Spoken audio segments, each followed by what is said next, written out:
Hello, and welcome back to my channel. Last time you were here, it was during Smorgast, an art challenge where you draw 31 dragons for the 31 days of August. But this time, we have a different art challenge, Dinovember, which normally would be 30 prehistoric creatures during the month of November. But seeing as last time I couldn't really keep up with the demand of the 31 drawings and balance work at the same time, I've shrunk the prompt list down to 19 instead of a whole 30. But looking at it, I can't complain. It's looking pretty good and I cannot wait to show you all the unique ideas I've got. With this brief description out of the way, please sit back, relax, have a cup of tea or some water, and let's dive into this first week of Dinovember.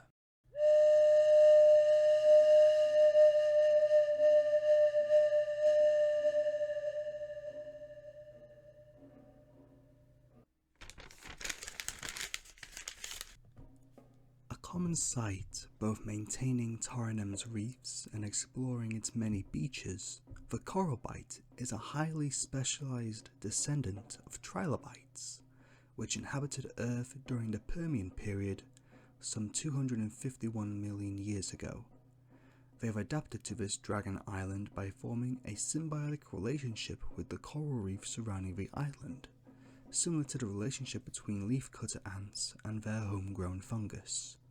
Coral bites deposit scavenged carrion deep within the recesses of the reef and eat any parasites that attempt to bore into the coral. In turn, the reef supplies coral bites with shelter, food, and special nursery chambers built to house and grow coral bite young. On land, coral bites are vulnerable to beachcombing predators such as the lesser spittle wyvern and cormorant wyvern. By curling up into a ball, adults are safe from most sea predators, such as the lesser aquatic dragon. But they are no match for the coral cracker lindworm, whom specializes in beating coral bites into submission before devouring their broken bodies whole.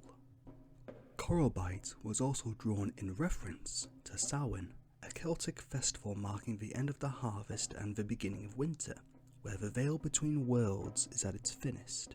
To reflect this, Samhain on Taranum is when coral will stop producing food for coral bites in order to ration nourishment during the winter, similar to how the tree will shed its leaves and recall its sap deeper within the structure. During the winter months, coral bites will become scavengers, eating whatever they can while also becoming a vital food source themselves during these harsh winter months. The idea being that once spring dawns, the coral bites that were being raised within the coral in these special nursery chambers are released to replenish the coral bite numbers. Life, death, and finally, renewal.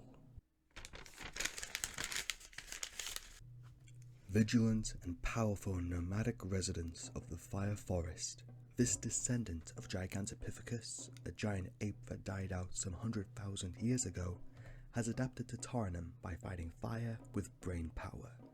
Utilizing simple tools like stones and branches, a troop of Gigantopithecus can maim or even kill some of the deadliest species on the island.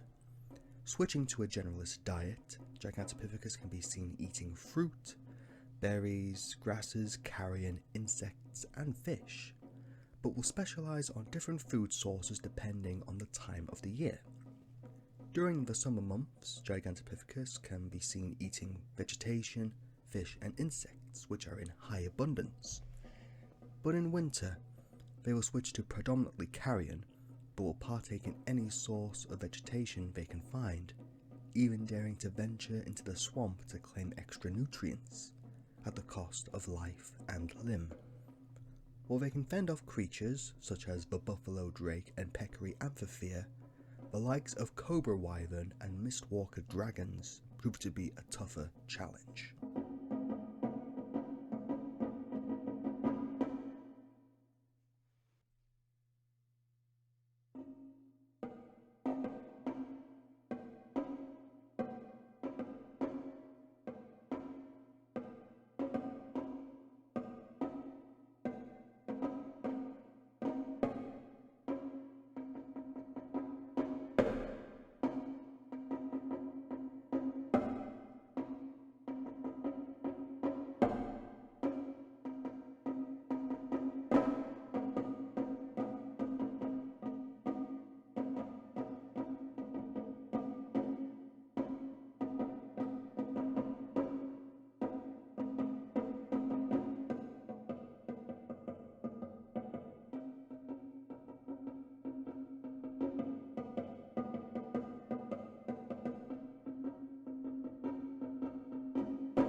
Foraging for fallen fruit and insects under the cover of dense forest and rocky outcrops, Doedicurus hasn't changed in a great many ways from its ancestor which died out some 10,000 years ago.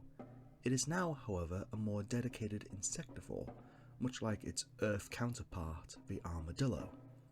While its armour is rather lackluster compared to the steel worm and lung, it is more than strong enough to endure the jaw strength of most would-be attackers. However, should one get past Doedicurus's tail, its best bet would be to flip Doedicurus over onto its side to get at its vulnerable stomach. But even this presents dangers, as Doedicurus's front limbs are tipped with large, powerful claws that can grip and pierce most armoured skin. The most frequent predator of Doedicurus is the aforementioned steel worm, which barrels into the unassuming Doedicurus, sending it plummeting down to the mountain to its quick but grisly unaliving. I say unaliving because I cannot say the other word. I might get done.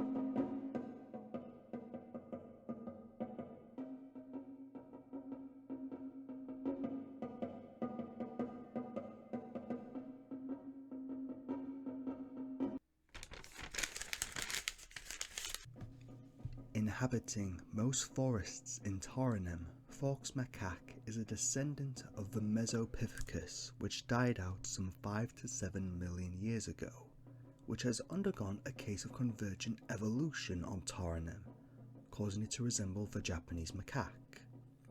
Named after Guy Fawkes, the macaque has a tendency to gather in large troops to oppose large predators, such as cobra wyverns.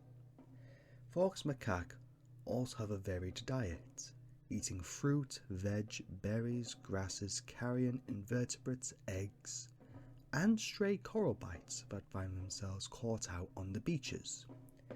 Fawkes macaque will somewhat peacefully live alongside tree goblin wyverns, and will form symbiotic relationships with large creatures, acting as an early warning system for threats such as the meteor lung.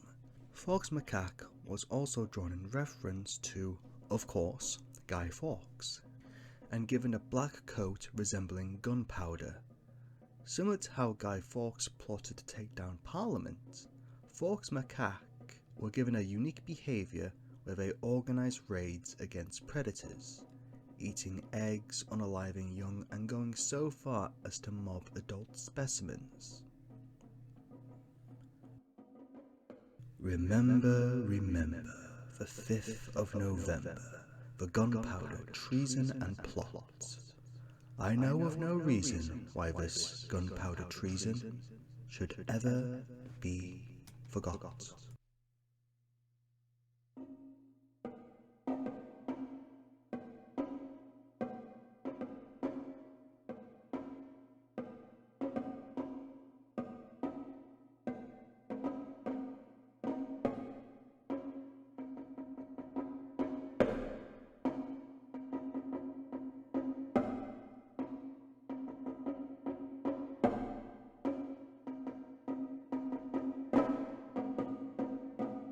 I hope you all enjoyed the video. Don't forget to like, subscribe, and click the bell icon to be notified of future uploads. And join me on Twitch where you can watch me draw live. And while you're at it, be sure to check out my Instagram where you can see all the creatures I've created thus far. Now, have a wonderful rest of your day, and thank you for watching.